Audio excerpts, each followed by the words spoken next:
Welcome, everybody. Welcome to the Backlog. This is now our 5th episode, which is almost like an anniversary.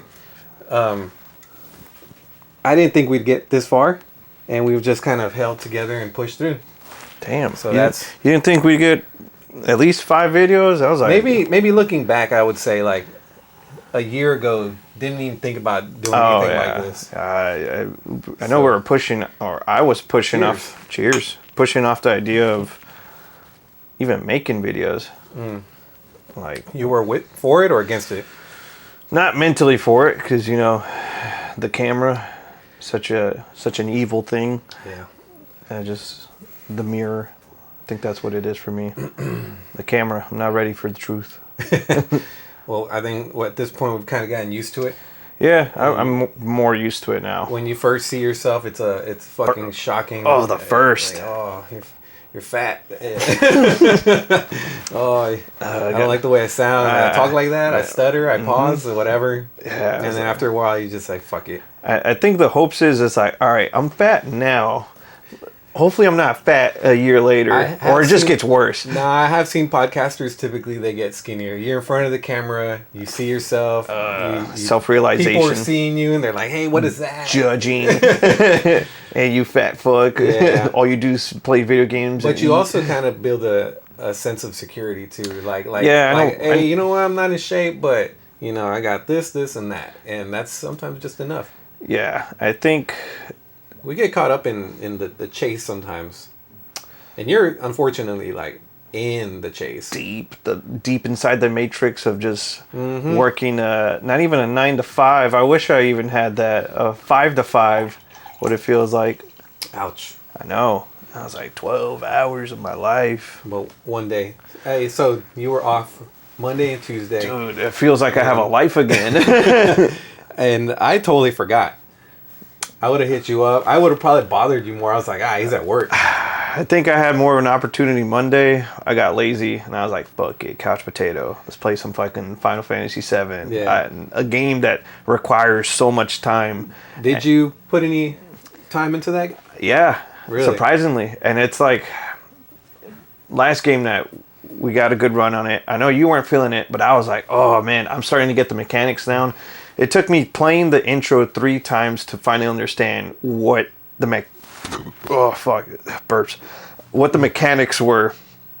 Because when I first played Final Fantasy 7, I just thought it was like a not great action game. And people right off the bat say it's not an action game, it's RPG action game. And I was like, what the fuck does that mean?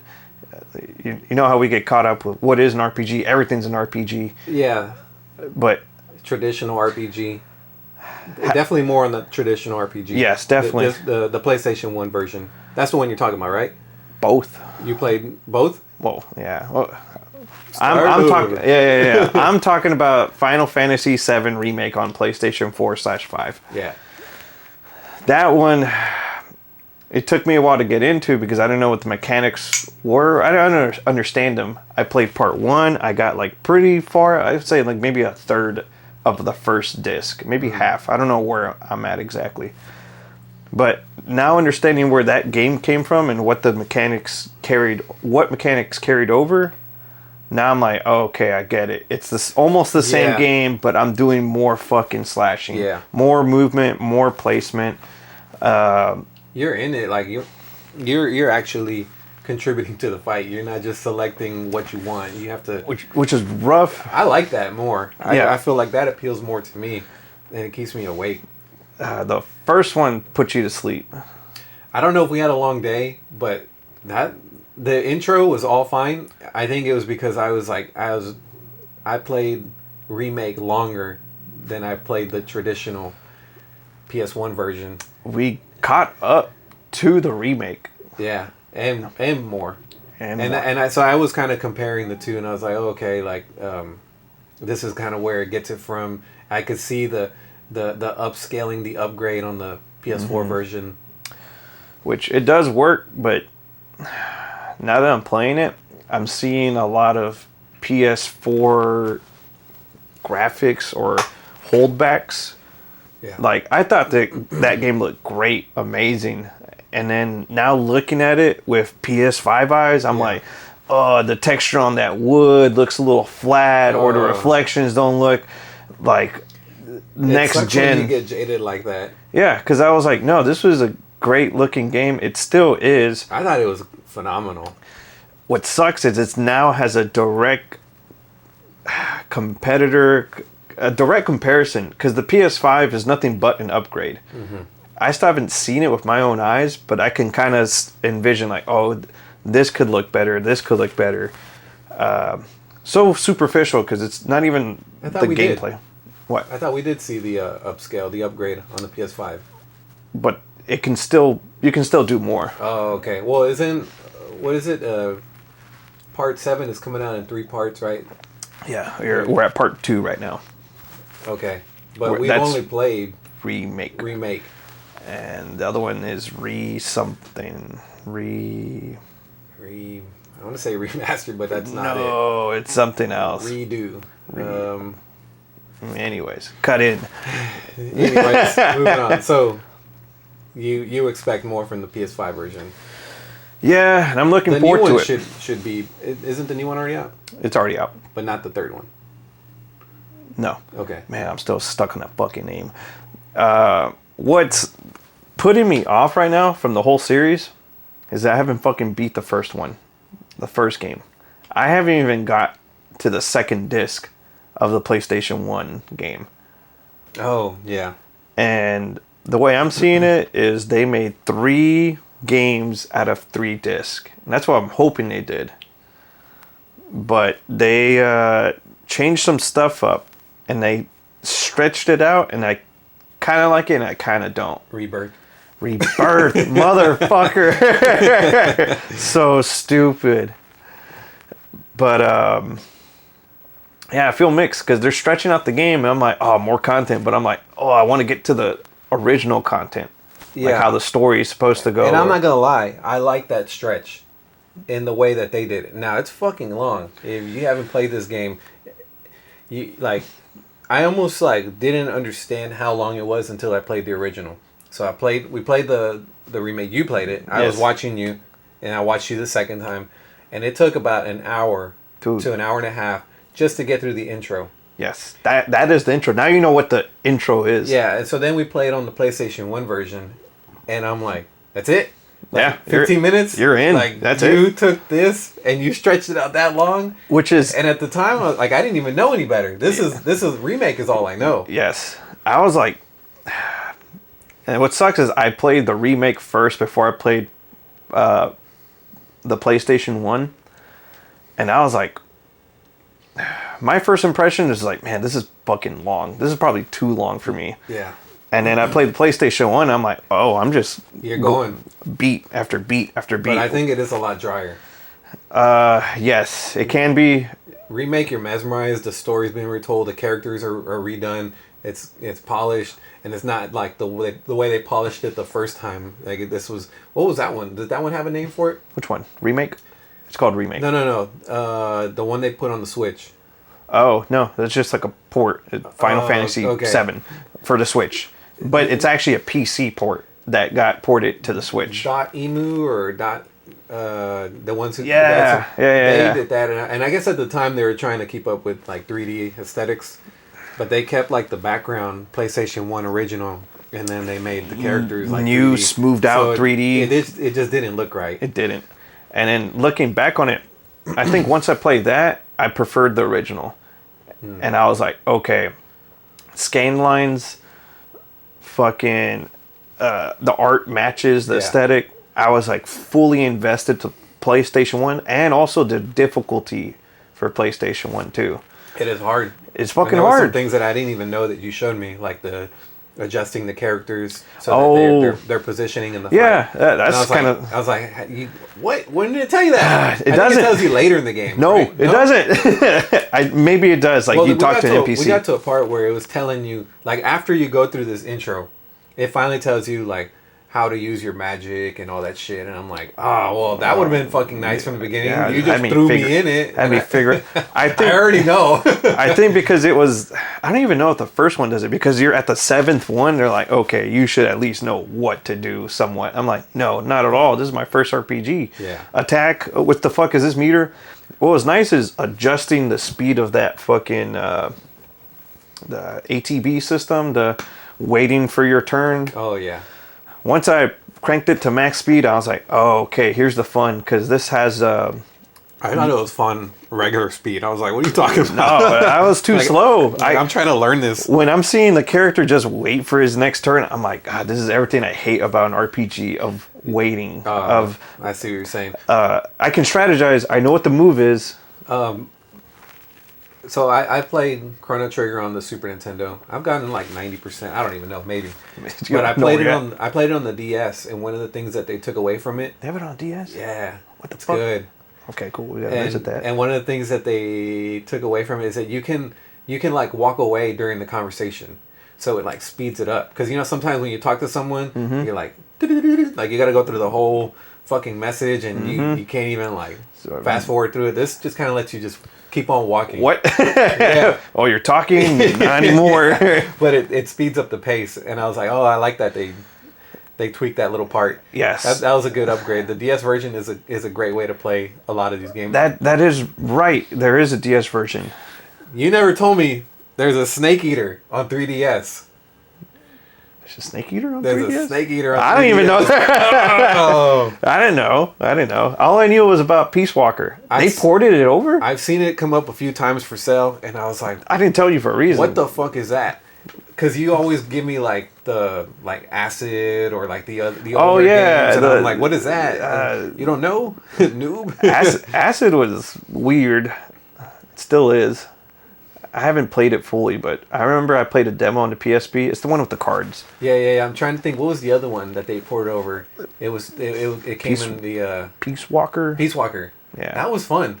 You're a little blocky. Yeah, but it's still pretty good. Fucking beating everybody up, CQC style.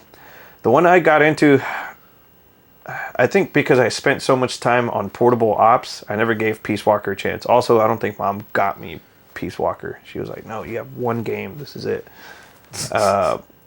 I'm surprised. I'm curious. Throw some artwork to show the audience. Yeah, that's crazy. I'll cut a different little scene in there. How much is it? Is it going for a lot? I can't imagine it would. 3DS games normally don't. Did it do anything different? Like kind of what Delta's doing? Is this pre-Delta? eBay $30. It had the 3D.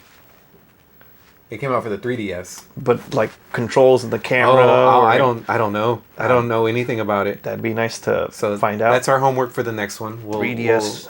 We'll give it a little run.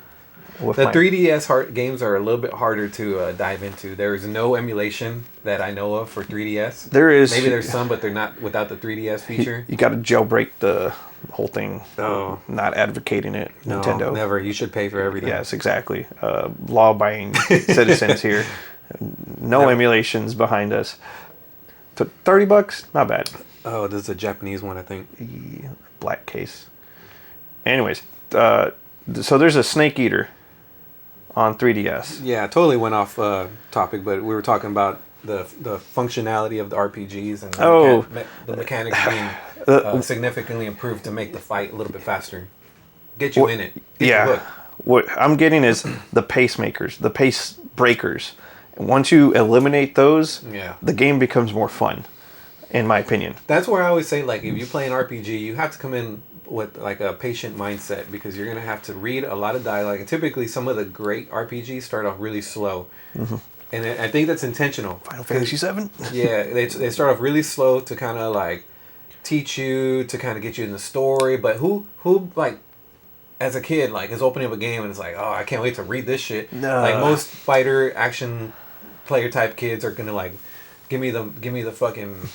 I think back in the day, if you just had this game and this was it, Like, I'm thinking, like, I'm putting myself in the shoes of somebody who's not an RPG fan, has Final Fantasy VII. Huh? Link to the Past. That's all you got. It is a great game, but it also requires you to read and kind of, like, get the mechanics. Not even. It is figure it out. Like, keep fucking up. Oh, the second week into it. Oh, I'm on this mountain. I was supposed to teleport. Like, how the fuck? That being your only game does help. Yes, which a lot of these RPGs benefit from, but now there's so fucking many of them. There's so many games, and there's so much shit asking for your time. It can take you out if it's not like you know what to do one thing after another. Which I will give Final Fantasy VII props. The pacing is quick. Like compared to Chrono Trigger, where I'm in a fucking village and I gotta talk to everybody. Yeah. That happens after the first mission, though. There's always a fucking scene for some reason where you have to explore and talk to people. And I guess that's a RPG thing. It happens a lot where you're just talking to people. Yeah. And I'm like, no, dude, I just want a fucking adventure already. And I don't know if I'm conditioned, but like 90s, 2000 type games are kind of my favorite type of games because they get you right in it. SNES, Genesis, 360. Yeah, let's go have fun. PS2. Let's go into it. Yeah, they throw you right into it. And not to say that there wasn't any like slower RPGs, but most games were pretty much good dive games, and you could beat them, and they sunk you in pretty quickly. Now these PS5 games, these new Switch games, even they're really long, and I don't know if that's part of like that's how we price things. Like in order for you to feel like you're getting a return. Perfect example: Miles Morales. Was a really fun game, but that one was actually too short. Yes. Looking back on it, I think that now... was a 4-hour game, maybe. And it was priced at $70? I mean, correct me if I'm wrong in the edit. I think it was priced at $70 when it first came out. And then slap that on the front. It's $70 price tag at retail. That's fucking stupid. But when the PS5 comes out and you have no launch title and Spider-Man's on the fucking cover, people are going to pay for it just to see what a PS5 can do. Yeah, and my son Kelvin, he wanted more Spider-Man at the time. So that's part of why I bought Miles Morales. And I think I got it on sale for like 40 or 50, which is why I was like, yeah, okay, I'll go for it. But even then, like that's still a lot. Now I think it's going for maybe 20. It is a $20 game. Yeah. It is a $20 DLC game. And the only reason it's not is because it's not a PS4 title, it's a PS5 title. No, it's both. It's both. There's even less of a reason to be but it looks good. $70. It looks great, but it's not worth 70. And it's barely worth 20. You know, when I first played Miles Morales, I thought that the game was like, I already had enough Spider-Man. And I didn't really recognize that at the time. Anytime you play any game, you shouldn't follow it up with the part 2. You should give yourself some time. Because what happens is you're burned out. Even if you really love the game, you're still burned out. You need Metroid on your shirt. Burn the only game we play. My God. The only game we talk about. Zelda, the other game that we only talk about. Tears of the Kingdom is a good example for that for me. The Burnout is like you can't do it twice. No, it's too good again, but too much also. Yeah. So when I went from Spider-Man PS4 to Miles Morales, I saw a lot of the same mechanics, even though they changed a lot of things up. I didn't really notice those things at the time because I had that much burnout. I played it recently now, and I was like, whoa, you can do like these extra little spin moves. He's got a lot more style to him. Yeah. They have they went more into like I don't want to say mechanics, but the styling of it. Like when he's swinging, or when you like if you swing and you shoot a certain way, he'll do a different move that normally, like in the PS4, they just kind of give you the generic copy and paste. Yes. Yeah. So it's fleshed out. Yeah. Like a lot. I went back and I cleaned up my work, and they gave me the extra time to go and do extra animations that I wanted to put in, but they didn't allow. That's like they let them complete the rest of the game. Yeah. Or the rest of the story. All that is a bridge to part 2. Okay. I feel like that game should have been a DLC. And Spider-Man did have a DLC. Yeah. And I bought it. I don't even remember what the hell it was about. What was it called? I don't know. I think you play you fight against Catwoman or something. I don't even know. By the way, I need a refill. Are you going to drink all of it? Huh? Yeah, I am. Okay, I'll get another one. You can cut this or something. I never do. I just keep rolling. Right? Fuck it. Fuck the lighting, right? Let me just... Fuck the flow and everything. That's a good one. Strawberry? No. Cherry slush. Okay. Tell me if I'll go halvesies with you because I'm extra tired. Like, self-pacing, I know you... off topic. Today I'm a little more tired than usual. So,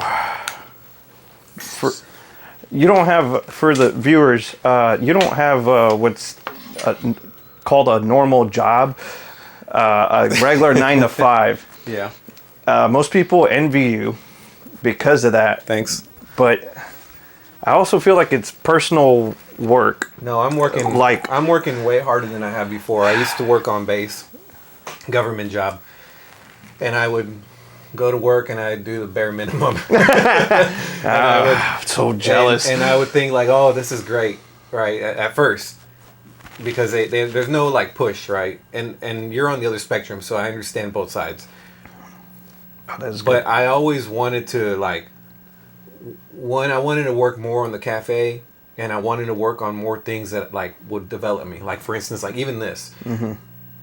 There's no way that like if you have a 9 to 5 job that you can set up all this. You can, but it's extremely taxing. Even right now, I feel like I barely have enough time to do this and like keep up with the editing. Mm-hmm. And so also like family time cranks up, and if you don't have family time, gaming time cranks up, fitness cranks up, something steps up, something starts to fill those shoes. And so you, even though you think you had more time, you do.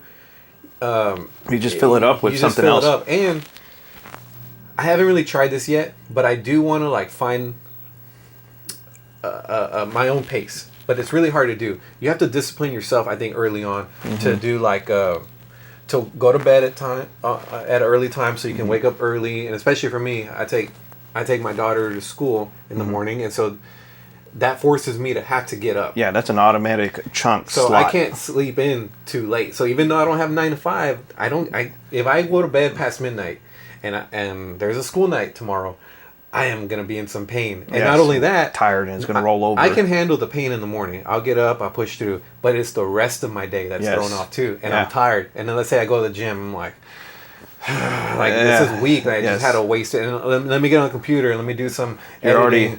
No. So you know what? I'm just gonna fucking game today. And then I just got behind a whole day of my like goals and aspirations, not somebody else's. And so it's even worse. I was about to say that probably frustrates you more to be behind on your own shit. Yes, when you're behind on work stuff, the schedule just gets pushed back. I just lose thousands to millions of dollars, but it's not my millions of dollars. Honestly, like even like on the government side, even though it is taxpayers' money, but the schedule always gets pushed back. Yeah, something. And it's not just you; it's like a contribution of fucking so many parts. The fucking beehive. Up. Yeah, the whole beehive plus the other beehives around you. Everything is contributing to making this a really slow process. So even if you want to be like really hardworking and fast, the system will not let you. You're only as fast as It's the weakest link. You're only as strong as the weakest link, and the whole fucking link. And I'm learning it's not just government. Like it's just large corporations, large companies. When you get to a big enough size, it's really hard to manage. Even now, so what do I do now? I run a cafe shop. Even now, I have like 6 employees. Even these 6 employees, like, is like pulling my hair out. Like I can't watch everyone. So that's the other thing I got to do. Hey, how's inventory? Hey, how was work today? Are you doing good? And somebody didn't show up. Oh fuck! The machine broke down. Oh fuck! And now I'm even more behind. Yes. Now similar to that, I have people under me now. I'm like, when the fuck did that happen? So yeah, I'm in that same boat of like, I have to check up on people. I have mini fires. I have my personal shit. But you can always push the schedule back. Yeah. But if your boss is watching this, no, I never push it back. Yeah. I mean, you surprised. It sounds fucked up, but like, from when I known you, right, from like your college days and even before your high school days, this last year or two, you've like grown up a lot. Too much, too quick. Yeah. It's not what I want. you got a mortgage. You got your vehicle. you got a good job and relatively a good job. I like, even though there's times when you might not like it. You're not struggling. I recognize that, but working at Burger King. You're an engineer. You're actually a title of engineer. Yes, my girlfriend reminds me every day. Hey, you can't come home tired because you make more than me. I was like, the fuck, Usually, the more you make, the less you work. But sometimes it requires more mental. It's more that you know things. Mm-hmm. That's what you're getting paid for. Yeah. And especially as you get closer to time, you probably see that now. Even though some of your bosses may not be like the hardest workers or the best workers, they know something that keeps them in that position. Yeah, because this person fucking doesn't, and then we can't just get rid of them. We got to share that with you. Yeah. I'm not gonna let you in this club. Maybe one day there's a fake carrot, Yeah. All right. So my point of that was. Sorry, derailed. What were we talking about?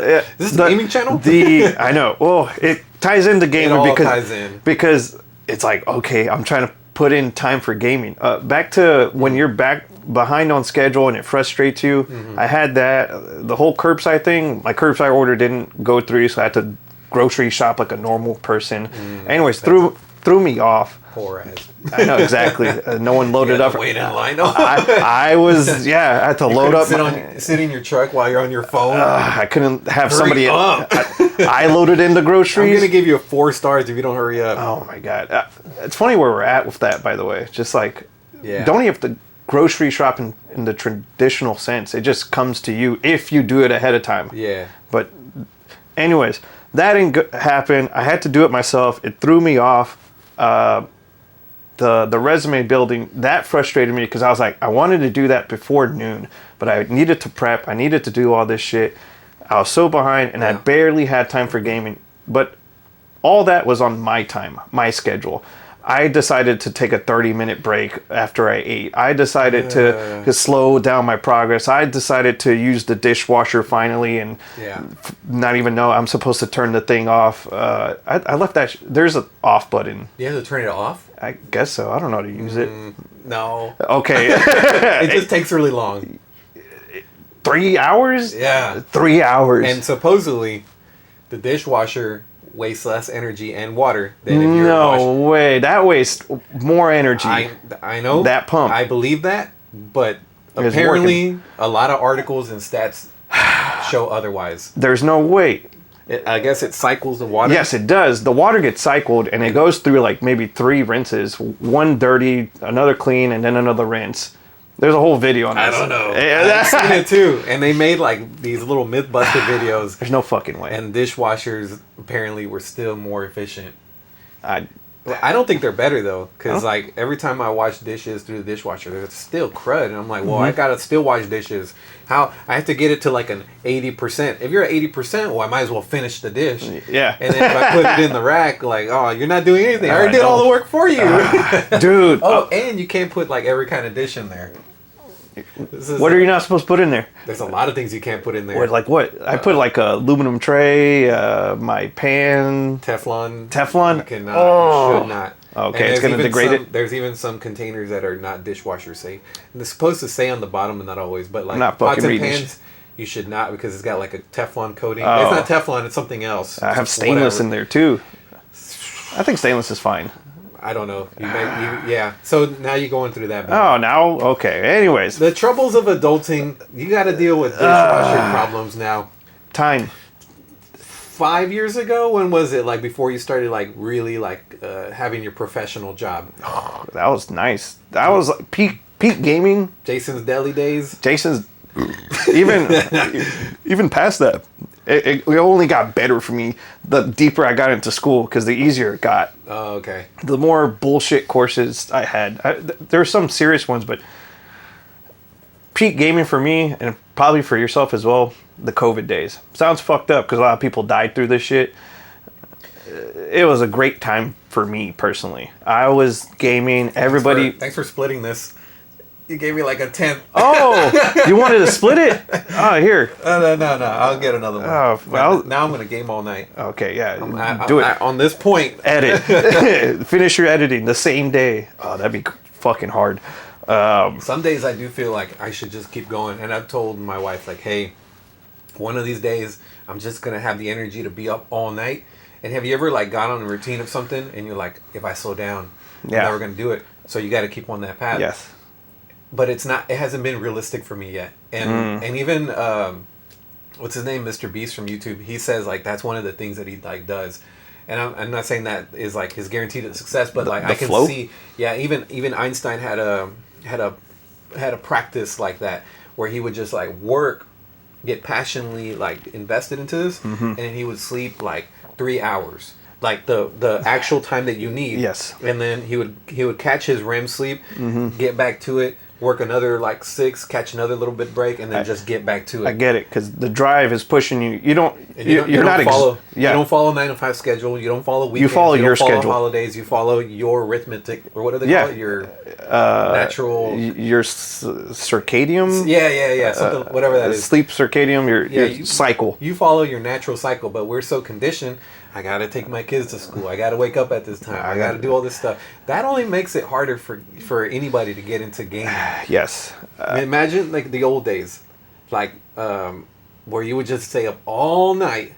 You're like, there's no like, oh, I gotta get to work in the morning. Oh, I gotta go grocery shopping. No, you just keep Imagine going. you just play. And of course, you got to be really spoiled to be able to do that for long term. Yes. But you miss the times that you had that, and you just seek that one day you'll have that moment again. I will say I was spoiled for that whole phase of your life where you were like grinding, you had multiple houses, you were deployed. We were not lining up. No, man. not at all. And I was like, I'm ready for Street Fighter 2. And then you're over here like, fuck that. I'm selling a house over here. Yeah. And I was like, okay, maybe one day. And I bought you a copy of Street Fighter 4 and you like didn't play it. And then finally came back, and here we are at Third Strike.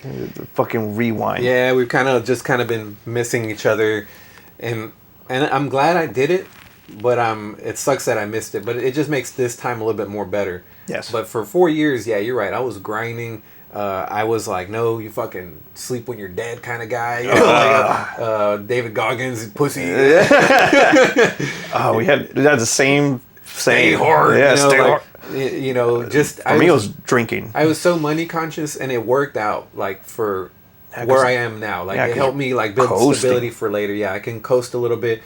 Yeah, not entirely. Yeah, not entirely, but like it helped me get into a better financial state because I did these moves early on. But yes. But man, the price was like none of this. Yes, all your personal life is gone. See, my incentive was like, no, I don't. I really love these things. I don't want to give it up. I want to sink as much time into it. And my mentality was backwards. It's good that you recognize that early. Yeah, but I was squeezing. Maybe because you never really got squeezed or pushed away from it. No, I didn't get pushed. I mean, there was incentives and factors pushing me in a direction, but I recognize that I valued this more than what was... You always had like a gaming community. Like every time, like you remember when I was asking you about your resume, like it's not that like people get into bad habits, it's that their environment doesn't allow them to do, or it encourages to do something. Mm-hmm.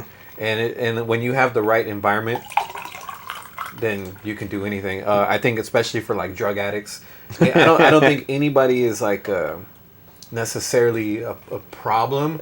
I think they become part of the problem. Mm-hmm. What does that mean? Following you till that last statement. Like typically people who like get into like crime or drugs, it's because like where they're from, and so let's say they go to rehab. Oh, like I'm a symptom. You're clean. Where I put you? Right back in the old environment. This is not going to help me. And I got to make money somehow. For the longest time, people thought like, oh, you're clean. Like, no excuses. You're just being lazy. Mm-hmm. But it's not true. It's like you go right back to the same circle of friends, the same circumstances. Your finances haven't changed. As a matter of fact, you're probably more in debt because you got behind. Yeah. You're further away from your kids. There's all these compounding factors. And a lot of times you got to find the right environment to get to where you're trying to go. Very much. And so you had that right environment for gaming. Mm-hmm. You know, I think that's what helped you stay in it. Like your friends were into gaming. I had a lot of friends. Mine like grew up and had kids and graduated, and then not only that, when I joined the Marines, like I had no one. Like I left the whole world behind me. I had to start over. I was like, why? Yeah, and enter like a fast-paced adulthood. Yeah, real fast. Yeah, Like, and that's probably what accelerated your growth. And good and bad. Yeah, and the difference between what kept me so innocent in some sense. Yeah. Like I'm barely experiencing adulthood at fucking 30, and I thought I'd have it down by now, but I was always pushing it away. Yeah. Like I got full dose at 17, man. Yeah, fuck that. And you got till 30, and I'm like, good. Yeah, I'm like mentally capable of handling these. You had your fun years. Yes. You had your hoe years. Yes. Which I was like, coming back. I'm trying to be a hoe. Yeah, trying to game as much as I can. This is your midlife crisis, which very cheap in the spectrum. I feel like midlife crisis is more like. You got to defend that statement now. Yeah. Well, because I want to understand what it really means, but I feel like it's when you've been going in the wrong direction for so long. Oh, you did this hard fucking pivot to what you want or what your interests were. And then like you get divorced, and then you realize too late how much you hate your job, but you climbed up the corporate ladder so far. I mean, I'm in a fucking midlife crisis. And now you're buying an expensive Corvette.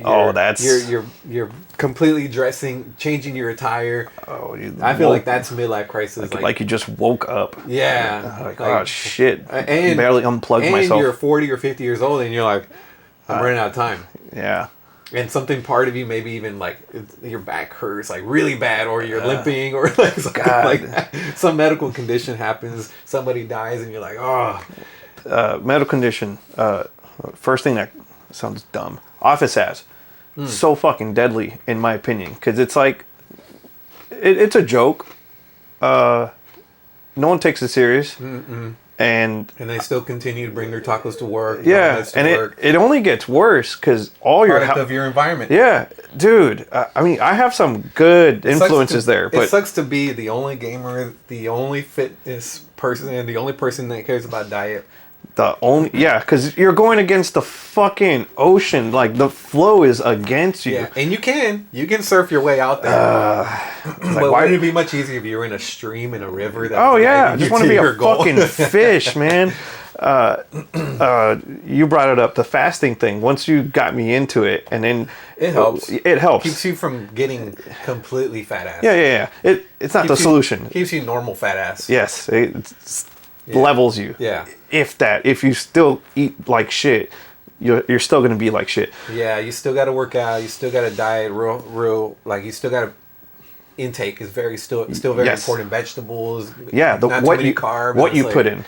Fuck, that's like really hard, especially with the 9 to 5, and especially with kids. Like there's just these things are not impossible, but they make you fight against the ocean.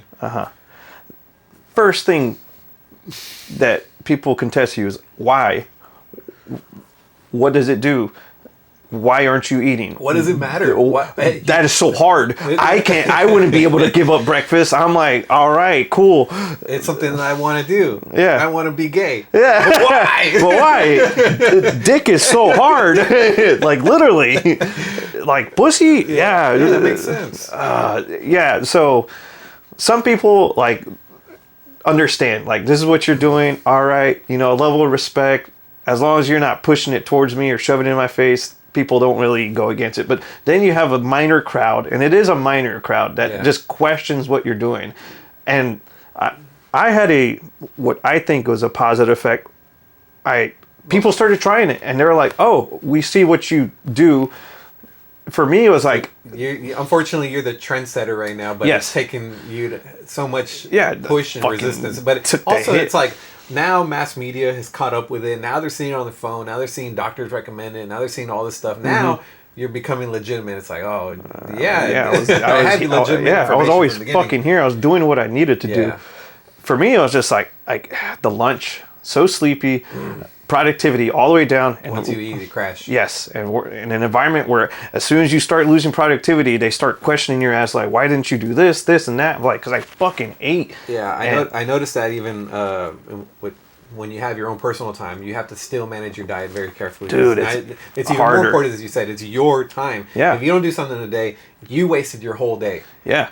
I felt like I could have benefited if I just didn't eat and I just stuck to the schedule. But there is no drive. There's no boss slashing at me. There's no fucking email asking where is this, where is that. Yeah. There is, but I'm ignoring it.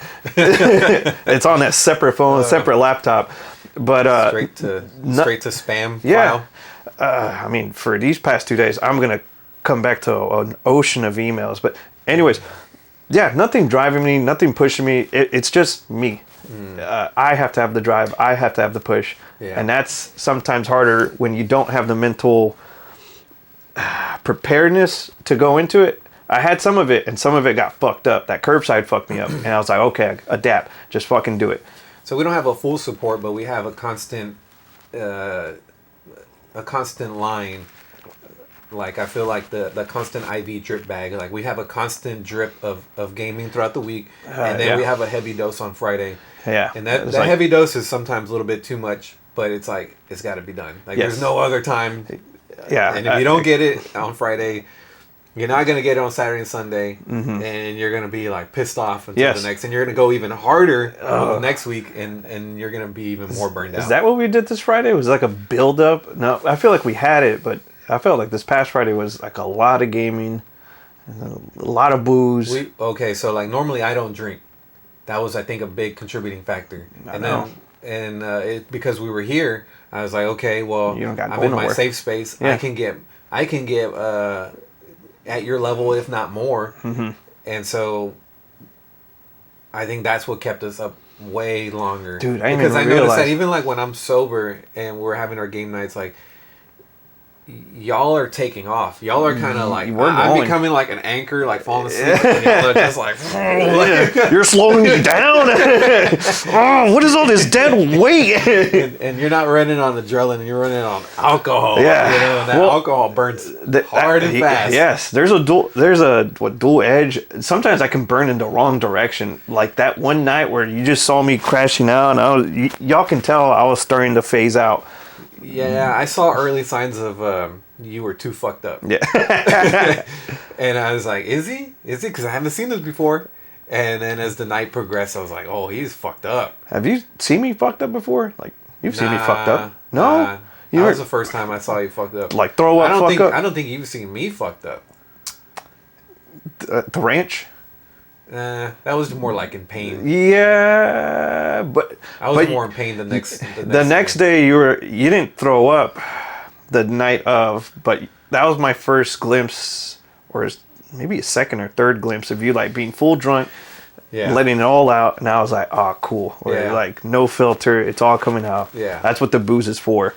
But I don't think you saw me. I haven't seen you. By the way, they say there's no medical. What's the word?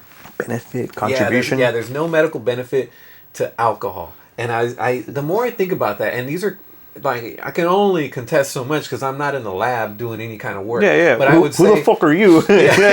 I would say drinking is good. Socially, some people do have natural tolerances to alcohol. I don't think that we have that. I think you've kind of developed that a little bit more. It's not natural. But alcohol. What it does, like, once again, I'm not like trying to invoke or encourage. You have a drinking problem? Keep it up. Yeah, you just can't handle your shit. Yeah, pussy. But like, alcohol, what it does is sometimes it opens you up, and sometimes it gets you to do or say things that you have normally wouldn't have done. And even though it softens that whole front part of your brain, the barriers, the walls, I don't want to be myself. Sometimes you need that. Sometimes you gotta release that, and that's the only way that I think I know that. Well, like, that's the one great thing about alcohol. Yes, is that it just takes off the fucking mask. Yeah, whether it's good or bad underneath, we see who you are now. Yes, you're an asshole. Yeah, and that's fine. But now we know. And actually, a lot of times you don't make a close friend until you've experienced a bond through alcohol of we both suffered and we both revealed some things that we weren't holding back because we were unsure. It all sounds gay. Like, oh, my secret feelings. Just dick looks so good. Well, natural masculinity is part of how we are taught to be, And so anything else than that is gay. But the truth is, like, your feelings are important. Yes. Not all the. Yeah. It's like, not all the. Sounds pussy. Yeah. But if you don't, then you live an old grumpy life. Yeah. And you create no relationships with anybody truly but yourself. That mask, that wall, that filter, they're there for a reason because they've gotten you this far. This is where you want to go. You need to get here, and you need to do things that you don't necessarily want to do, but you need to do. I need to put up this front because I need to get this position, or I need to get to this spot. And then you just get consumed with the mask, and the alcohol rips it off. You can't live like that for too long, though. Like, maybe early on in your life you got punished for fighting, right? But then you get older and you're like, man, I wish I could punch that guy so bad. And one day you get fucked up and you punch that guy. And even though maybe you got your ass beat, maybe you got sent to jail, maybe now you're scared to go to that bar, at least you got to experience life to the fullest. Yeah, like I did something of my own. I did something of value. Yeah, I guess. Like you were yourself for a moment, you know. And I think, once again, I'm not encouraging that, but everybody should have a way to find out how to be themselves. Yeah, because what's the whole point? But to answer your question of why game night went so long is because we were both drinking. We were in the garage. We were in and out, fighting games, and we mix. We had the tables, the butcher block tables that were finished. And so dude, that was our bar. We turned that into a bar. I didn't even notice that, but yeah, that was our little. There's something about standing and drinking, like. Sitting down and drinking, like, you get sleepy. Well, standing and moving. I think it's funny when you're sitting and drinking and you get up for the first time to go pee, and now you feel it. Floodgates. Yeah. Like you just let it all in. You could have just held it just a little bit longer. And it's all downhill because now you peed, and now you're gonna be peeing for the rest of the night. Man, this is one whole derail. We didn't even talk about gaming. No. One thing we sunk into on game night was Third Strike. Yeah. And the best way to play it, like, I'd say second to third best way to play it. One of the best ways. One of the best ways to play it is on the Street Fighter Anniversary Collection. I think this is 15th year. Yeah, 15th year. That's crazy. Anniversary of Street Fighters. Only $14. Yeah, and this comes with the Third Strike and the Street Fighter 2 Hyper. Yes, which has... But you don't see that anywhere except for on the Switch, I think. Yeah, there was something... So this thing was a... What was it? It's locked behind... I don't know the full history, full context to this, but I remember... No, this is completely different. Third Strike? This combo of gaming. I'm getting mixed up with the 360 version, which was Ultra Street Fighter. Different topic, but Xbox Live locked a version of Street Fighter to the arcade series.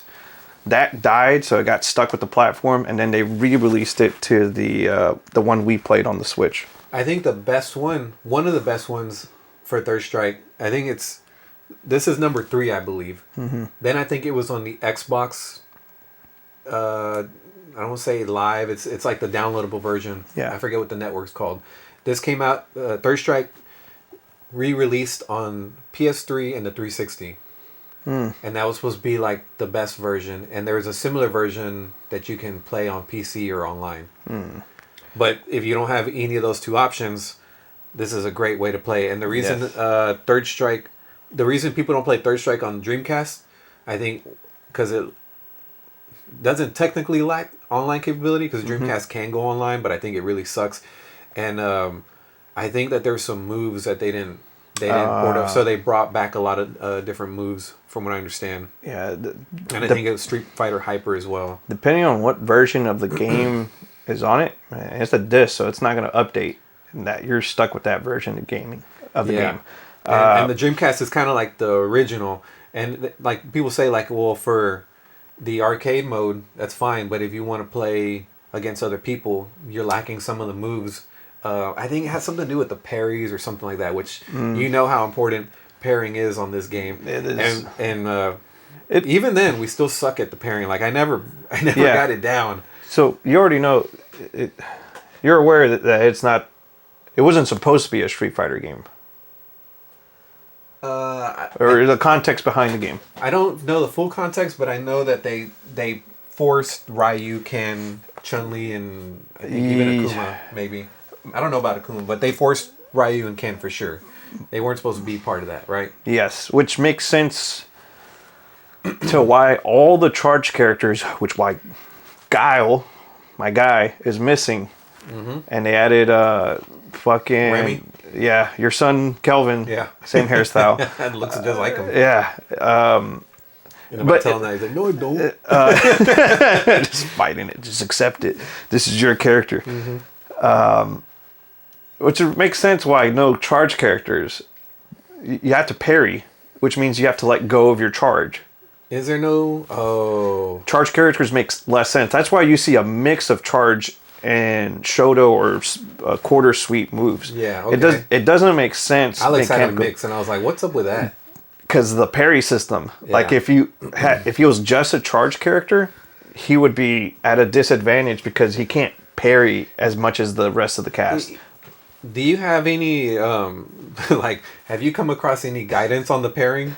What do you mean, guidance? Like, you just fucking do it. Oh, man, because, I watch videos and they're just like, okay, here's where you can practice. The down parries are really hard to time. But how do you do a down parry? Is it not down forward? I think you press down or down forward. See, I don't know. Yeah. But I know you did it once. For regular parries. Oh, just forward. One thing about that version, I didn't know what the hell it was doing at first, but you can go into practice mode. Mm-hmm. And when you select parrying, it records you for a minute. And I was like, this is not what I wanted. What it does is it allows you to be player 2. Mm-hmm. And you make the moves that you want. Okay. And then when the timer's over, it'll restart it, and player 2 will mimic exactly what you did. Yeah, it just recorded you. Yes. And now you have to parry those moves. Which it doesn't necessarily make it easier. It doesn't explain it either. No. I was like, this thing's broken. Yeah. There's no basketball training course. Yeah, there's no basketball in that one.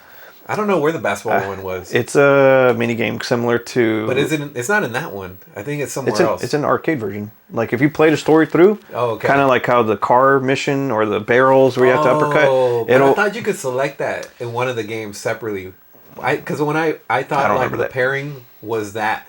Where what's his name? Sean throwing basketballs at you. Sean's throwing basketballs at you, and you're just blocking it. What the fuck is this? and what's really cool about that is that he starts off easy, and then he throws a few of them out of rhythm, and then he throws a whole bunch, and you gotta be able to parry all those.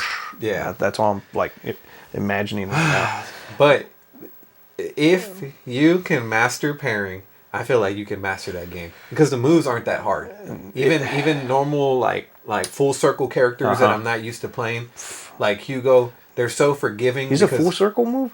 Like when you get close, the reason I got you like Zangief does, dude, like, he does like a full circle and he grabs and he fucking spins. And it's like on frame 1 or 2 because I know there was one move I was like, dude, I should have connected, but grabs work in a way where they will. I don't give a fuck. You know how hard it was to get this move? Fuck you and your quarter circle move or your down kick. It just fucking grabs you and fucking slam you. There's a benefit to the grab characters. But you got to get close. You got to block. You got to parry. You have to get in. So that you can get in and make that move. Yeah. So sometimes when you're kind of getting ambushed or beat up, it's kind of the perfect time to start that. Start spinning, and when it frees up, I'm up. Charged, and you can. I had 3 fucking circles loaded. I'm just gonna fucking grab you with one of these, hopefully. Just taking it. You're helping me because I can do circles now without jumping. Which who the fuck is making circle moves? Like for a grab move, like it's a jump. I think we're still like amateur in the fighting game, but maybe this is where like Tekken games. Virtual Fighter, Mortal Kombat. Maybe that's where those games are like made it worse. Really? King, he's a grappler, and supposedly every time you grapple, you need to do an input, and he's going to continue the grapple, and you can cancel out of it if you know what to do. But if they miss it if you know how to break out of it, you can break out of it. But if you miss your chance, he's just going to fucking grapple you to like 70%, 75% health. Maybe 80. Damn. So he's a broken character if you know how to use him. but also not if you know how to break out of it. But kind of like how all you need to do is parry this. If you miss it in the moment, that's it. You're done. You're in the grapple. When we play fighting games, we're not even playing technical. We're playing more strategic. We're playing more like, hey, I've noticed you've been throwing a lot of heavy punches, so I'm going to go down low. Hey, you're starting to go down low, now I'm going to start to block and try to counter these. But we don't play like technical with parrying and like knowing all. Sometimes I don't even know the moves of the. I'm just kind of figuring out as we go. But you can just play off of spacing. Yes. And timing and habits. Habits are a big one.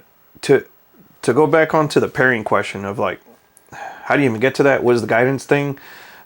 I'm thinking, so in Smash Bros, there's a parry system. Oh, dude, I've never even used that. Dude, I didn't even. Right, that's so out of it. But it's in the same lane as Third Strike. You can parry. There is a parry system. Now you're in the same boat. I don't even fuck with it because you're getting the mechanics down. Yeah. So I've played that. My fucking friend texted me 2018. I've played this game since then, and I'm finally starting to use parries consistently. So you gotta be. I guess the advice is, don't fuck with parrying. No, don't. That's just worry about having fun with the game. Learn the moves. Learn the spacing. Learn the fundamentals. Have fun. Yeah. That's the first thing. We had fun with Third Strike, but I wanted so desperately to get parries every now and then. Yes, like, it's satisfying. If I was but you got hit like with 5 moves to get one parry down. And you're like, why'd you take that hit? Because I was trying to embarrass you. Yeah. Instead, I embarrassed myself. I know, right? It didn't work. You lost. And you practically gave me the win. I gotta say, like, it would be really fun to like invite somebody over who's like a professional fucking master in this local area, and just like, hey, play this. I want to watch you. If I can't do it, I at least want to watch it in person. Right, witness it. Yeah, witness it in person. Somebody timing these things so well, and even at the end, he's like. You know, I remember when I was like, yeah, he gives you like a little pointer, like a nickel, like, and that changes your whole life. I want to be just like you. No, you don't. There's a reason I got good at this game. Yeah, I've been at this for 20 years, son. Which reminds me of Miranda's brother. Like, it took me getting schooled from him, getting comboed on Marvel versus. Yeah, thought we were decent. I thought I was decent, but then he just comboed me. I was like, I'm trying to get this move down. It wasn't even his controller, Xbox. He's playing wireless controller. No, he's playing Xbox. He doesn't even play Xbox? No. Like, remember, just like picture this. You are used to your PlayStation 2 controller, right? And I come over and whoop your ass on your Xbox in your own home, but Xbox in front of your girlfriend. Yeah, Xbox has weird button placements. Yeah, exactly. He did all that. Actually, I've played the Xbox version and I fucking hated it. Yeah, and he was like, because I think they make use of the white and the black button. Yes, they do. Those are your assist. Yeah, I didn't like that. Yeah, it's fucking stupid, right? I'm like, where are my assists? They're right there, right in front of you. You have to do this. Them closer. No, I don't want them there. Over here, you have 2 fucking fingers. I'm used to PS2. I don't know if PS2 is the right way. People go against it because of something. But anyways, he adapted. He was like, just trying to get the buttons down. And I was like, still getting comboed. And it was nasty. So once he got it down, was it just like once he got it, once you know how to do the things, it's like, to me, it's like Smash Bros on a new controller. Right. Like, I just gotta adjust, and eventually I'll get to do the things I want to do. When you play enough of a fighting game, and then you go to the arcade and play it, you're not used to. No. Which I'm not gonna lie, I think down the road we should experiment with getting like a traditional arcade controller. Should experiment, but I'm not committing. But yes, try it. It'd be cool to try, even on just one game, so we can see kind of like the benefit for ourselves. Of having circle moves, man. Yeah, the circle moves. You're like, that's why it all makes sense. It's all here, and even not only that, a lot of these games start in the arcade and then got ported over. Yes. Like, the best we can do is sticks. Yeah, but it's this. Your poor little thumb, dude. Thumbs are not designed to go in a circle. You have to do weird things. Hey, on topic of arcades, I did a little bit of reading on your the book, the retro. Yeah, I saw that busted out. Yeah. Where is it at? It's behind the PlayStation 5. It's on the floor. Right behind. See all those PS5 games? Oh, right here. Yeah. I was like, You man. got me this about a couple years ago. Yeah, I felt bad because I was like, here's more like fodder to your game. Yeah, room. you got me like 3 or 4 books, and I'm like, there's Too much. no fucking way. One of them looked really like, no way I'm gonna read it. But this one actually looked pretty good. Retro gaming. I was like, you know what? Like, we always talk about retro gaming. Let me try to school up on a couple things. Mm-hmm. So I didn't know what was before Atari. There's actually quite a few consoles that came out before, but one of the Commodore. first, I know Commodore 64 came out around that time frame. Yeah, there's a lot, but it's crazy because like, Atari's the first one. First for me, it was like, NES is the first. Oh no, not NES. Fairchild Channel F. What a fucking ugly name. What the fuck is that? But one of the first to take it to the next level. Oh, I don't have it here. Give me 1 second. Mm-hmm.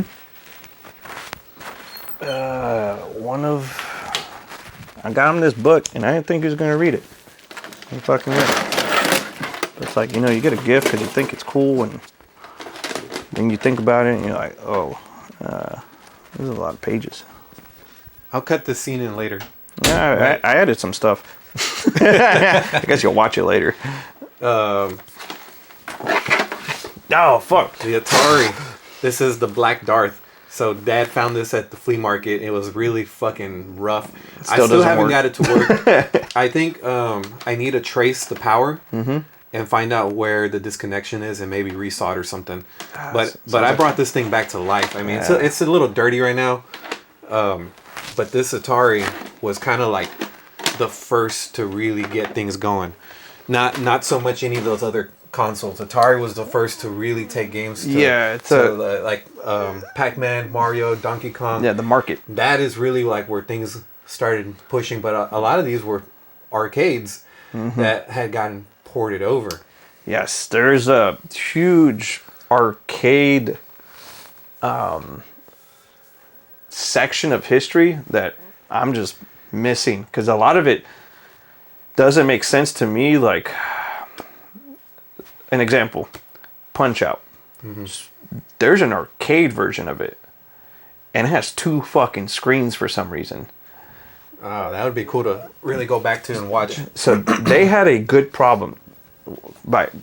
If you're a retro CRT collector, they had too many tubes. They had too many tubes to like in the warehouse. I have too many fucking CRT tubes. Develop me something. Make something out of all these tubes. Use 2 of them. Fuck, just get rid of them. We made too many. So they're like, what does the second screen do? It just displays your stats. Why do you need a whole dedicated tube for it? It's there. We made too many, and we're obviously CRT enthusiasts. And yes, finding a CRT today is very difficult. But then they were just like, pumping them out. Oh, how many do I make? I made too many. Well, that's your problem. Go do something for it. That lapse in like, I didn't know there's an arcade version of it. Like the history goes further. Like once you connect that to Super Punch-Out is a direct port. Or not direct. Yeah. It's like one of the closest 1-1. Yes, it's a close 1-1. It's its spiritual successor. It's keeping as much the same as possible, but Super Punch-Out is a port of an arcade version.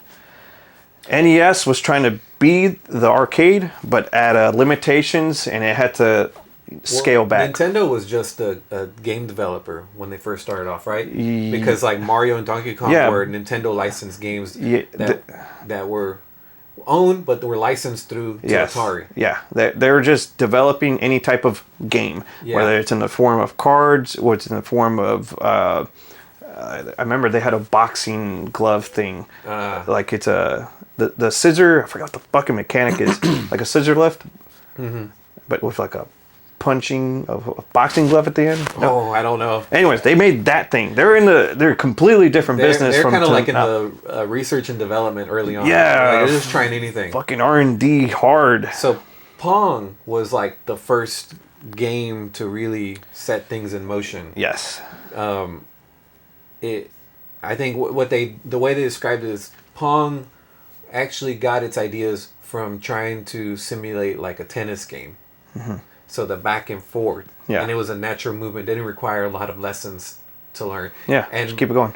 And Atari, along with Pong, were so successful that people wanted more of them, right? They wanted more consoles, and this is a lesson that I've seen for myself, that the customer is not always right. And what did they do? What did Atari do for the customer? They tried to meet the demand of the customers. I want more. I'm only making so many. There's only so much on the shelf. I'm buying all of it. I'm willing to give you money.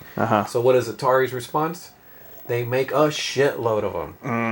And they make so many that they become overstocked, and they start to drown the demand by the supply. Is that the crash right there? So I think in 1983 was like the big crash, and they said I think like hundreds of thousands of Ataris got just tossed. They just threw them out.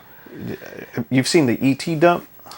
Okay, I don't know the ET, but I have ET on Atari, and I didn't know that ET was like the shittiest game. Shittiest game, so many copies. And I was thinking, it'd be fun, like just to get like a pile of our shittiest games, because not only do I have ET, I got Superman 64. Oh yeah, let's make a shrine of shit games. And I was like, hey, this would be really fun to just get all the shit games together and fucking let's run them again, man. Let's see if they're really that bad. That Super Nintendo helicopter game. Jungle Strike. There you go. Fuck, how do you memorize? Wasn't terrible, but it wasn't God, good. I think our expectations were too high. E.T. suffered more because of the high success of the movie. And then the game came out, and people were like, "What the fuck is this?" I'm trying to ET phone home. Like it's just you just, and it's like that's it. Like the mechanics were so. I just want to go home. The gameplay was so fucking shitty that it upset a lot of the fans, and I could see that a lot of even today, right? And they're just kind of getting good at it now, but for a long time, anything that was like a movie that came out to be a game, you already knew like, oh, this might not be a good game. Like it's just running off the hype from the movie's success on its own. And E.T. was one of the first to have that like, wow, E.T. was such a great movie. The game's got to be good, right? No. Not necessarily who made the game. Some random studio developer, and they were just tasked this monumental assignment of, hey, now bring it to a game. How the fuck do you make it into this game? And it's on the Atari. I don't know if that's what you were going to get at, but I think E.T. was a big part of the crash. They had so not only demand, but the shitty games that were coming out, people were like, I'd rather just buy a computer, a system that can do more business related stuff, and for my money, this computer can actually help me earn more money. Yes, you do both. You do the PlayStation 2 thing. It's two birds, one stone. I wonder if we're like that in the VR world right now. But back on ET, because I was like, there is a literal geographical hole in a desert full of ET copies. Oh, that's what I'm referencing. There's a picture somewhere floating online. I think I've heard of that, but there's so much trash. Wasn't it recently found? I don't know if it was recently found, but I know there was a picture there. They had too many of these copies. They didn't know how to get rid of it, so they just. How the fuck do you do that today? There's so much eco fucking. There's pushback. What's the word? Not environmentally friendly. Like you're dumping plastic into the dirt. But you couldn't even get to that point today because we have so many metrics in place to keep you from making 1 million copies of something. Yeah. And like PlayStation 5 is not going to be thrown away. If anything, they're going to send them to some fucking shithole country and sell them for dirt cheap. And they're going to break even at least, you know? Which makes sense why, I don't know if you've known, there's some marketing term like environmentally friendly or environmentally, like you can dump this. This is made of plastics or recycled plastics. This is how we're getting away with the whole straw thing. Like the reason we're mass producing these straws is because now it's made of cardboard and it's environmentally friendly. People aren't buying those. No. They went back to plastic. Yeah, and said fuck it. But you see that they're just trying to get away from circumventing some certain rules by doing weird things, environmentally friendly. Oh. Like, what's an example? I saw it somewhere. At the end of the day, we are the cause of the problem. Yeah. And so, where do you want me to put these then? Where do you want me to put all these millions of copies that nobody wants? I try to give them away for free. They're gonna end up in the ground or in the ocean anyways. Yeah, somebody recognized those problems. Somebody complained about it, and they're like, "Well, fuck, what do I gotta come up with? Find me a solution too, or find a shit solution." It feels like a shit solution, like, "Oh, this is made by recycled products." Or I bought something and I was like, "Oh, this is made of recycled plastics." I'm like, "Okay, it's plastic again. I'm gonna fucking throw it away and ruin some other type." I don't of know much about the recycling process, but I think I have seen a few clips that it's not efficient, and the work and labor and everything, the energy required to take this, reprocess it back, take this and make it a can again, is just not there yet. We don't. It's just easier just to make it all over again. So then, what happens to that can? We hope that it gets broken down sometime in the next 10-15 years. It's in a landfill somewhere. And what is it? The garbage patch in the Pacific Ocean? It's like the size of Texas. Yeah, just floating out there. Do you imagine? I can't see it. Just fucking plowing through it and getting stuck with all the rope and everything, getting caught up in the propeller. We're gonna get through this someday. And you're like, have you drove through Texas? It takes a while. I know. I think what's gonna happen is they're just gonna find somebody's going to find a way to live on that little island. Find a way to make everything float and just build cities off of it. That is mentally... Like, when I throw trash, I don't think of it, but it's going somewhere. And it's not going away. Nah, we're very disconnected from a lot of the processes that require you that give you the life that you live now. Food is a big one. And I think that's why I'm not a big advocate for hunting. But I think that at some point you should go hunt so that you can understand how you get your hamburger. Fucking worked. But you don't even get it that way. This is just a simulation of how you get it. Because really, you get your burgers from cows that have been sitting in a pen that they've been raised, and then they get taken to what's it called? The slaughterhouse. They get put down. There's another factory that takes that and takes the meat, converts it, chops it, processes it. And then there's layers of inspectors and people making sure that everything's systematically coming out the same way. Mm-hmm. So you don't even... We're so filtered, unattached to how those chicken nuggets got into your fucking tray. Yeah, got into your bag. This chicken nugget has the word in it. It's not a fucking chicken to me. I don't even know how this is a chicken. It's just energy. Yeah. I'm just hungry. Yeah. Just give me processed food at this point. Yeah. Anyways, we're getting off topic of gaming again. I don't know, but I think it's part of like the spoilage of today's talking about gaming. Yeah, because like we have an overabundance of games, and they're stretching them too long in a way where I'm just. And I like, what do I do with it? Like, I dabbled in it and I put it back on the shelf and I move on to the next one. And there's my Final Fantasy remake. I got it. I bought it. I tried it for like an hour, and only now am I barely coming back to it. Speaking of spoilage and being overabundant lifestyles, don't spoil it for me. I got some games. What? Man, this is... Are you gonna make me wait? I need a Santa Claus bag, like something to make it like pretty. This is good enough. Oh, it's a Walmart bag. You already know about this one? Kinda.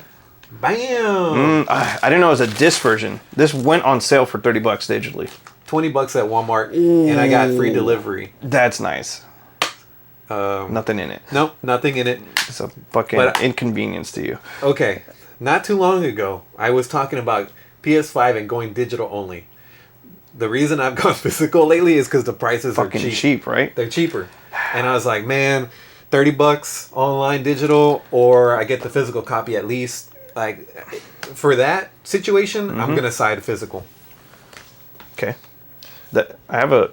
This is a very fucking time consuming game, dude. Our friend Mr. CRT has he said almost 400 hours into this game. God, that's my Smash Bros. Right there, or my Fortnite. He plays it like every week. He plays the new races and tracks that they upload. That's his comfort game. He goes back into it, just races, goes back in the zone. It's his thing. And maybe you have some thoughts on this, but every time I play a game that I know is going to be hundreds of hours, I'm already overly intimidated by it. I get overwhelmed by the idea of it, and I kind of don't even naturally. I have to overcome that feeling in order to get into the game a little bit more. And like, hey, this ain't 100 hour. This is just try to enjoy it for right now. But it's hard to not see like there's this big thing, and you just need to take one bite at a time. Yeah, it's more of like I don't need 3 boxes of pizza right now. I just want to eat a slice, but having all that food in front of you is tempting. I was like, I'd rather just fucking get some chicken nuggets, a dive game, something. Back onto chicken nuggets. So I do have... totally tuned all that out. What are you talking about? Chicken nuggets? We're talking about fucking gaming. I came back and you're talking about chicken nuggets. Yeah, fucking hungry. I have a good Christmas gift for Kelvin now. In case you've seen these other ones. In case you watch the channel. Bam. Oh, Spider-Man finally 2. got it. This also went on sale for $40, I think. It's on digital sale too. Digital sale for $40. $30. Physical copy. They're all cheaper. So once again, I'm getting a better deal in the physical world. Haven't played this at all, by the way. By the way, on what is it? Ah, damn, we're already... This is December, right? Yeah, we're in December. December 3rd, 4th. God, yes. On December 3rd, 2024, I like my PlayStation Portal now. I know, like a week or two ago, I was talking so much shit about it, but I got a router that I bought like a year or two ago that had Wi-Fi 6 on it. There was a router I was talking about that was at mom and dad's. They hated how it looked. They put it away somewhere. Anyways, I was about to buy it. My Amazon history is like, purchase this again? I was like, fuck no. Like, why purchase it again? Yeah, exactly. Talked to my mom. She's like, it's somewhere. I think your dad threw out the box. It was in it. I was like, motherfucker, why would you throw shit away? They didn't throw it away. Got it. Hooked it up. This router is like from 2023 or 2022. Okay, not too old. Right? Fucking works great. Wi-Fi 6 is the shit. And there's Wi-Fi 6E now, which is just means extended. Has further range. Anyways. So the whole time, it wasn't your internet. It was the router. It wasn't getting to you. Yes. The signal was too far away. Fucking Spectrum router is fucking dog shit. Because once I had this router, everything worked fucking great. Really? Everything felt like I was getting a premium internet service now. And that gets me thinking, how much was that router? That was like under 100. It's 80 right now. Because my internet significantly drops. My router's like 3 or 4 rooms down. Like if you had to measure the spacing. And it's from your provider, right? Yes. Fucking drop it. Whatever they fucking give you is old technology. I know they're going to market it. It's 5 gigahertz. Yeah. It's 2.4. Like you get to swap. It's automatic. I was like, no.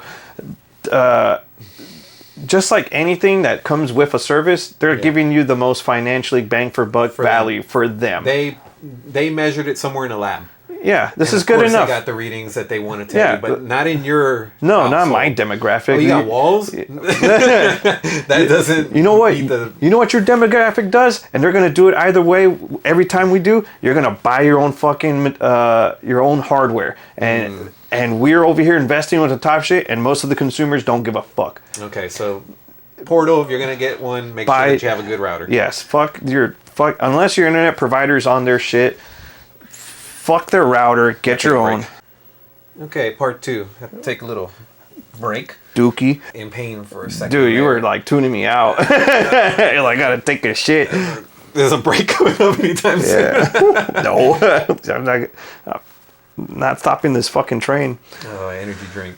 On this day, December 3rd, I have officially changed my opinion. Routers. On 9/27 of December 3rd, I have changed my opinion on the Portal. I want to say something though. You're not the only one that's complained about the Portal. Mm-hmm. Yeah, a lot. A lot of people have complained, but you have a solution. Yes, just fucking get either good internet or a good router. That sounds like so. I don't think a good internet is the solution either, though. Like I think a lot of people have decent internet.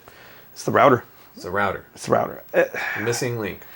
I think so, because I mean, have you noticed anything since then? How long have you played? How confident are you on that answer? Like, I can go to bed with it finally. What I wanted to do with it, which is like, I need to move this to the bed. That means I have to turn off the console. No, just take it with me. Mm-hmm. It's answered that. It's still not replacing the Switch. I will say it's still... The Switch excels in things where you have no lag. And that's that we already complain about lag on the Switch. There is still lag in the Portal. I'm playing a game like Final Fantasy VII where it's a... But it's not as bad. No, I mean, you feel it, but you get over it. Yeah. main focus is like I'm playing a PlayStation 5 game on a fucking handheld. That we are very spoiled, but once you start like, oh, like this is very graphically intensive on a handheld. What was the game that you Last of Us? When I played it on the Portal, it kind of reignited my excitement for it. And even when I played The Last of Us on the PS4, I felt like it wasn't capturing me, wasn't getting me to want to keep playing. Yeah, because it was on the PS4. It's a PS3 game that barely kind of, well, it got improvements. Well, that should have been an improvement, but I never got into it really. It's a good game. And then I played it on the Portal, and I was like, wow, this is a masterpiece. So where did you get this? This is a different game? No, it's the same game. Yeah, it's been there. It's like, maybe I had Burnout a little bit then. Yeah, right mindset. It's like me trying to make you play Super Metroid. I think I had too high expectations for Last of Us when I first played it. I had no idea what it was about, so my mind was like maybe more of an action game. This is more of like a stealth game. Yes, it was great that I played it on the PS3 because for me, it was like, there's no expectations other than it's gaining a lot of hype right now. But when it was on the PS4, PS5, they fucking just hyped to a new level. It's Naughty Dog. It's the new game. I remember it PS3 days, and it was PS3 days. It was like an alright good game. It was like, this is a game you should have in your library. But nobody was like telling you fucking have to have this game on the PS3 of all things. Yeah, it got better the cheaper it got. But still, like, nobody was out there buying PS3s for, well, they maybe, but so you're good with the Portal now. Yeah, Sorry, I'm on better terms. I didn't mean to cut you off. I'm better terms. You were saying no, you're good. Okay. PlayStation Portal, much better experience. Now it sucks that nothing matches with my fucking gray. Everything's white, even the dock. I'll buy a white Portal. We'll switch around. Yeah. No. Just keep them away from each other. It's more of like, now I need the fucking anniversary edition. You need I was going to say, now you need the white Portal. Now you want the whole enchilada. Yeah, what you got? $1,000. Not worth it. Would you get the digital? If they re-release? Because they didn't say that one was limited. They said they were limited, but only the Pro was the actual exclusive one. The digital, they didn't say necessarily. It's kind of like the Astrobot controller. What was the fucking question again? You lost me. Would you buy the digital version of the now 30th anniversary? That I have a Portal, I'm becoming more ecosystem, or the fuck the term is, wall gardened. I'm more in it now because I'm like, I don't want to fucking load a game. And even Miranda asked me the question, she's like, do I have to load it? And I was like, yeah, you have to load The Last of Us Part 1 if you want to play it on the Portal. It was like, well, can you do it for me? And I'm like, bitch, you can get up. It's already in a fucking handheld and you just don't want to lose your cozy spot. I don't want to fucking do all this work because it's needless. Anyways, inconvenience. Spoiled. I don't want to go look for the fucking game. I just want it there. I just want to get it. True. I just want to play it. True. One of the topics that you wanted to discuss was PS5 Inconveniences. It's becoming one, and it's becoming. There is no good solution because now you're fighting with your memory, and now you're memory battle. That's what you wanted to cover. Which is, I bought a fucking SSD card, and I knew I was gonna get to it, but I never wanted to make the move. It never felt good to make the move. Have you already installed it? Nah, it's shipping. It'll get here end of this week. Is it pretty easy to install? Yeah, you just open it up, slide it in, close it back up. It's supposed to be easy on this one too, right? Easier. Okay. Somehow. I don't know. Anyways, yeah, it didn't feel good to buy it. It's like buying a memory card. It's not satisfying. It's more of like, oh, great, I don't have to deal with it. And I'm like, why? For now.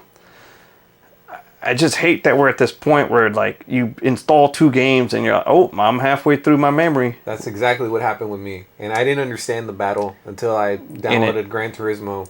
And then I went into my storage kind of randomly and I was like, oh shit, I'm over a terabyte.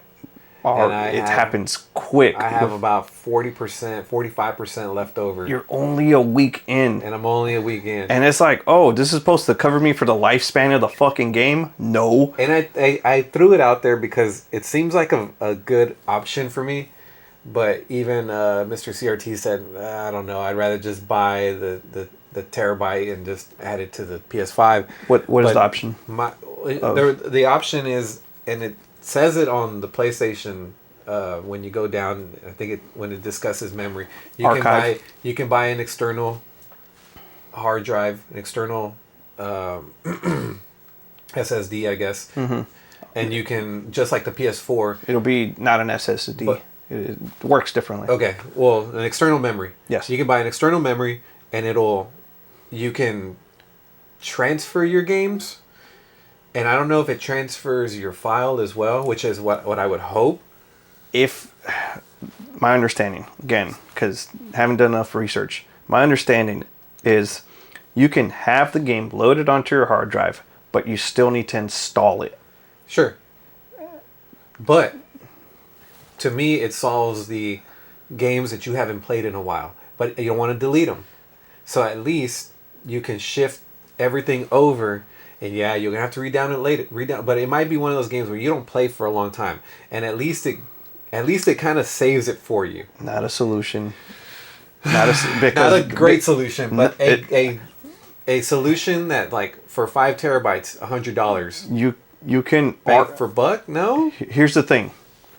You can already do this without that. You can archive it, which just means if you have Wi-Fi, you'll just re-download it again, which is what your external hard drive is doing. All it's doing is if you don't have Wi-Fi, you can get it from your external hard drive. That means if you're in a fucking desert somewhere, if you're where does it go if you archive it? It goes into the cloud. It goes into do you have to pay for that? No, it's already part of your account. It's going to a server, or not even a server. You just fucking download it, install it, and it's good to go. It'll still, on your system, you'll have your data with it. Your files? Your files. That you played? Yeah. Like your gameplay? Yes, your memory card, your gameplay. Scores, your achievements and everything? Everything's there. Okay. Just don't get rid of it. You can archive that too and get it back, but it's like kilobytes or megabytes at this point. Yeah. That solves the solution of, if you're in a cabin, external hard drive, just load them in. But it doesn't solve, because it's happened to me too many times where I just kind of want to pass this experience down so you want to play a game and you want to play it now. Say, for example, I want to play Spider-Man 2. What's the biggest memory that it come out with? 8 terabytes. How much is that? Like $1,000? 800. It was on sale for like 500 to 600. Not worth it. Not worth it. But 2 is? How much did you pay for that? 160 or 180. I don't remember. God. That's almost the price. You added 4 more games. That's yeah, pretty much. And it's more of the inconveniences. There's a couple of GOAT games I always want to have on the PS5, ready to go at all times. What's your list? What's your PS5 I must have games? My Resident Evil 4, still haven't fucking got rid of it. I haven't played it in forever. Fortnite's fucking annoying because every fucking update is another 30 gigs. And I was going to say Fortnite is more than Gran Turismo, I think. Yes. It's like a fucking terabyte at this point. I don't know where it's at, to be honest, but they just keep fucking adding to it. It never goes smaller. Fortnite, The Last of Us, Astrobot, and Final Fantasy VII. Hey, I can't have them all. I don't know who's at fault, but it sucks that the consumer has to pay the price in terms of memory. It's not just games, software on your computer. Mm-hmm. I was showing you on my computer, my storage. I had to try to transfer some files to the cloud, and I had to delete a bunch of old stuff because I had tapped out and I couldn't make any more videos. Mm-hmm. Because every video is about a gig or 2. At least like the podcast. So I have to make them, but I need memory while I'm working on it. Yes. So I have to drag the file to my computer so I can upload it to my software. You need a playground. Well, my software, I have Adobe Photoshop, Adobe Design, and Adobe Lightroom. And then I have the one I'm using right now for video editing. I forgot the name, but those are heavy hitters right there. Mm-hmm. And they don't leave. Every time they do an upgrade, you have to pay the price for it. Yes, you have to fucking memory. Yeah, just fucking gets tacked on. And when they present the option are you ready for the next upgrade? I'm like, Nah, I'll wait. Well, at some point, you're going to have to because these bugs are just going to get worse. Yes. So in that sense, the consumer gets taxed because the updates need to keep going. The bugs need to get solved. I have to keep selling this product to you, and it can't be a one-time thing. And you want new shit, like the shoes. The shoes. Oh, the Fortnite shoes. Yeah. Man, those are... Nike... Holy fuck, they're making so much money right now. Like, they've already been making money. Now they added digital fucking shoes to Fortnite. So what's the latest on the shoes? The Nike Air Forces, like the OG, like if they're black, they're ghetto. If they're white, they're trendy. Those fucking Air Forces. Damn. And then they have fucking all types. Yeah, the black ones are kind of ghetto. Yeah, like, I was thinking about it. I was like, oh yeah, yeah. Like all black would be cool. Not these. These make you look ghetto for some reason. Kind of gangster. Yeah. Not in a good way. Not in a good way. Like a poor gangster. Like these clearance fucking shoes. And because you're a poor gangster, you should have done better at stealing those shoes. Yeah. Getting the white ones. So they have a whole bunch of. I'm not a sneakerhead. But to the sneakerhead, it appeals to them. Sneakerhead's not far from the gaming community. No, they have their own conventions, and they sell for way more. This weekend, my barber, he is a sneakerhead. I was like, "Oh, you got the Fortnite shoes." Fucking sounds stupid saying out loud, but he knows about Fortnite. Especially because his son plays it, and it's like, "Oh no, these are similar." But there's an Fortnite Air Force shoe. Huh? There's an Air Force One that came out in a Fortnite style. Air Force One. Sorry, I'm not a sneakerhead, so I don't know what that means. Air Force One? Are you talking about the Spider-Man shoe? Yeah. Yeah, that's... They came out with the Fortnite style? Nah, not Fortnite. You said that you just... So, yes, the Fortnite version, which is... I don't know what number it is, but as a galaxy theme. And so you look into the shoe, you look in the galaxy. Well, you had some that were like a dark purple, and I thought it was. I'll find an image of it. Okay. But... He was like, "Oh no, those aren't it. The Fortnite ones are slightly different. Like those you like see into the different. Yeah, and they're worth 10 times more. Maybe I don't even know if it's a real shoe because it's. He said there's a galaxy inside of it. I'm like, that means like it has a holographic effect. Sneakerheads, are they just buying them and just putting them on the shelf and maybe reselling them later? I don't know what the fuck they're doing with the shoes. Like, are they even wearing it? I don't know sneakerheads that well. I feel like they like shoes and. Maybe they'll wear it once and then they'll resell it. That is a different market. I don't know. Yeah. Maybe they're doing the same shit we're doing. They're like, we don't understand your world. We don't understand your world either. Yeah. But we have commonalities. Oh, we're Fortnite now. We're together. Which cool little bridge that they made though. Fortnite to pool. Nobody's done. Nobody's that I've seen ever pulled Nike any type of apparel. Yeah. Even the Michael Jordan games. I don't remember seeing anything Nike related or Jordan shoes. I don't think any Jordan shoes ever made it on a game that I can think of. Maybe like some basketball games recently have their shoes, but not like anything like this level. For some reason, fucking J's, the Nike Jordan shoes ascended to a whole new level. Like, what other shoe is branded and as popular as that shoe? Yeah, there's other shoes that are like phases. Yeah. And then they recycle, like, I remember the Converse, the white Chucks, those are popular. Then they got away with that. Then they came with the Vans. Then it was Adidas. Now their fucking Converses are back, but it has to be high top. A version of it always gets recycled, but the Jordans always stay. You just recycle different colors and different numbers. And the price has never gone down. No, never. They never go on fucking sale. Maybe the ugly ones that nobody wants to buy, but the Air Force Ones... like the lime green and pink ones or something off. Nobody... Then they become rare. And anyways... Nike, Fortnite, two juggernauts, double juggernauts. Now, like, they're gargantuan fucking franchises. I'd like to see what the stock is doing right now. Like, where Nike is at right now with those shoes. Up, dude. Yeah. I'm buying more shoes, man. And what is that doing with Fortnite as well? Like, I took your audience and you took mine and we put them together. And you got to buy the shoes, right? Yeah, they cost like $10, which is a lot. A skin, you can buy a skin, which is like a character. You can buy a skin. Instead, I bought fucking shoes. The concept of buying something digitally is hard for most people to fathom. Mm-hmm. But we're at that point now. And somebody got a business idea and said, look, I'm going to make something, but in this virtual world. Can't ever take it out. And if you want it, Yeah, you can't ever take it out. You can't ever wear it. But if you want it, it's exclusive, and you have to buy it. That was a hard sell to begin with this game. Everything's lined up really nicely for Fortnite, and I don't know the history of it, but things have been coming together for Fortnite for a good while. Mm-hmm. Even the simplicity of it, how it's come along, how it's grown, the timing, they're at the perfect age for this type of online playing. It's free, free up front. But if you want to be a loser, yeah. But if you want skins, and now if you want shoes, what's next? You don't want to be They opened up a whole new what's next now for this. So and I don't see it slowing down anytime soon. Did you know about Lego in Fortnite? Lego Fortnite? No, I'm Fortnite. I'm totally ignorant about. Lego's in Fortnite. It's a Minecraft type of game. You know how Minecraft, we don't understand it and we just accept it and let the kids play it? Yeah. And now that's their Super Mario, and we're boomers. Yeah. Anyways, they have the similar game structure. I forgot the type or genre of game it is. Yeah.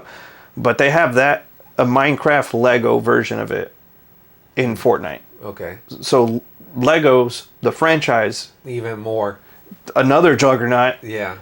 In Fortnite. Damn. I think they even had Hot Wheels in it. There's a car racing version of it. Hot Wheels is not a monster, but they're like a legacy title. Mini juggernaut. Yeah.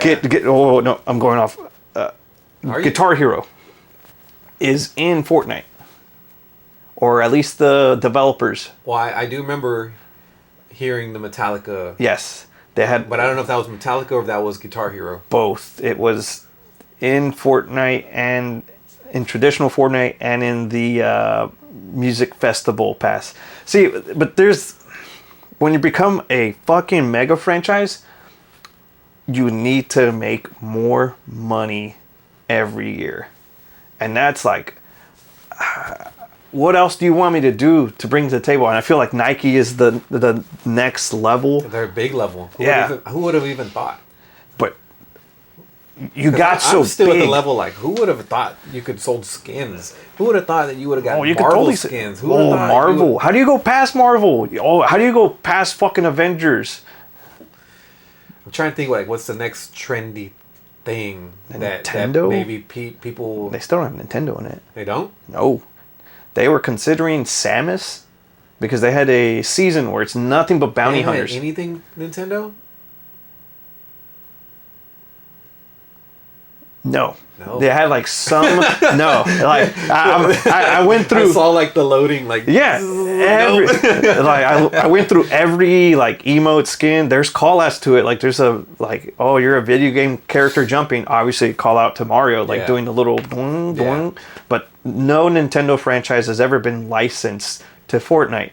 They were close when they did a bounty hunter season. So they had Boba Fett. Yeah. Who else is a bounty hunter? There's so many bounty hunters as characters. I think Lara Croft? No, she's not a bounty hunter, is she? She's a Tomb Raider. What the fuck does that mean? They had Master Chief in it I don't think he's a bounty hunter though. Anyways, that's a stretch. Yeah, there's a lot of bounty hunters. And they were discussing with Nintendo on getting Samus in. That would have been huge. The bounty hunter. I was like, that works fucking great because she's the one character with a gun, right? Yeah. I can see her with the arm cannon doing fucking charging bullshit. Up. Yeah, something, right? No. And that's it. Unfortunately, the battery on the camera has died, but that's okay. I think that was a good stopping point. We'll pick up next week on the topics that we left off on, and then also showcase some games that we picked up over the week. Hope you guys have a good one. Thank you for tuning in. I'll see you guys soon. Take care.